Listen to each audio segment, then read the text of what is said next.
the biggest thing you got to have on defense in this league is you have to have a very good back seven player. In other words, your linebackers and your defensive backs have to be very athletic because you play so many spread teams with so many wide receivers that can run and make a big play after a short catch. So what we're trying to do is add a lot more athletic ability and speed to our safeties, corners, and linebackers. Do you have any kind of a different scheme?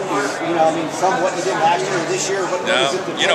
We pretty much tried about everything the last 2 years, just trying to cover up some areas that we were deficient in. But the biggest thing is, number one, you have to have 11 guys that can play defense, but you also have to have good backups because your backups have to play as much as your starters. Last year we had 15 surgeries, most are defensive players.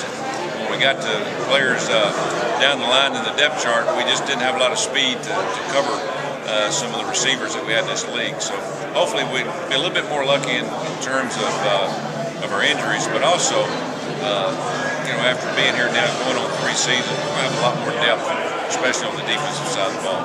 Coach, talk about just events like this and getting out in the surrounding areas and the excitement that surrounds stuff like this. Yeah, from April until about the mid-July, I try to make about 20 to 25 events. And I try to go out and talk to our alumni and kind of give them the State of the Union address, what we're doing, what we're changing, what we need to do for the future, how things are evolving. Talk about our schedule, but the big thing is, just talk about, what we're trying to do and trying to get done in the short term, because a lot of times in football it takes a long time to answer all the questions, but if you get out and tell your alumni base exactly what you're doing and how you're doing it, they'll understand a lot more what's going on.